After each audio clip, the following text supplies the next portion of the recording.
आपण पाहतोय आता काही नेत्यांच्या भाषणाला सुद्धा सुरुवात होते।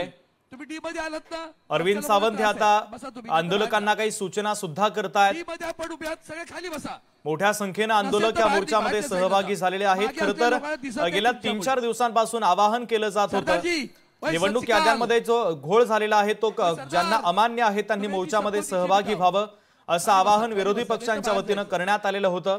आणि त्याच आवाहनाला दाद देत आता हे सगळे नेते आणि कार्यकर्ते आंदोलनामध्ये सहभागी झालेले आहेत। सर्व पक्षांचे प्रमुख आणि बंधू आणि भगिनींनो, आज हा प्रचंड मोर्चा ज्ञानेश कुमार यांनी जो भ्रष्टाचार केलेला आहे, भ्रष्टाचार म्हणजे चुकीचा व्यवहार, ज्या पद्धतीने ज्ञानेश कुमार यांनी इलेक्शन कमिशनची इज्जत काढून टाकलेली आहे, इज्जत काढलेली आहे पूर्ण।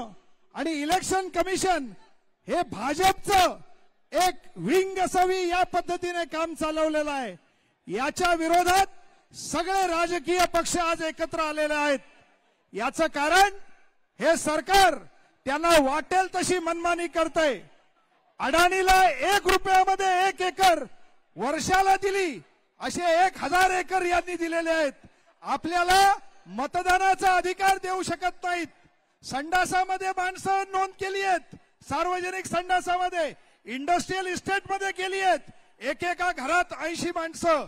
म्हणजे यांचा धंदा आहे बाबासाहेब आंबेडकरांच्या फोटोला नमस्कार करायचा आणि त्यांचे विचार पायदळी तुडवायचे।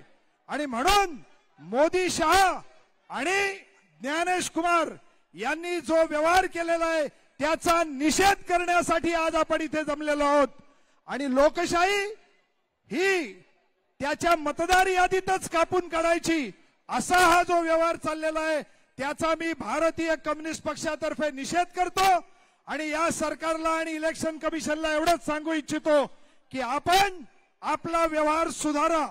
महाराष्ट्रातली मराठी जनता एकदा रस्त्यावर दृश्य आपण पाहतोय। राष्ट्रवादी शरदचंद्र पवार पक्षाचे अध्यक्ष शरद पवार या ठिकाणी दाखल झालेले आहेत। शरद पवार मोर्चामध्ये सहभागी होतात आहे। व्यासपीठाजवळ ते आता दाखल झालेले आहेत। यासोबतच राज आणि उद्धव ठाकरे हे सुद्धा या ठिकाणी आता उपस्थित होत आहेत। शरद पवार यांची दृश्य आम्ही तुम्हाला दाखवतोय। शरद पवार या मोर्चामध्ये सहभागी होण्यासाठी आता दाखल झालेले आहेत। पुढच्या काही वेळामध्ये ते व्यासपीठावरती उपस्थित राहतील। व्यासपीठावरची ही सगळी लगबग देखील आपण पाहतोय। सगळे महत्त्वाचे नेते आता व्यासपीठावरती दाखल होत आहेत आणि शरद पवार हे सुद्धा या मोर्चामध्ये सहभागी होण्यासाठी आता दाखल झालेले आहेत। व्यासपीठावरती ते उपस्थित होतात। लोकशाही मराठी ऐका, पहा, जागरूक रहा।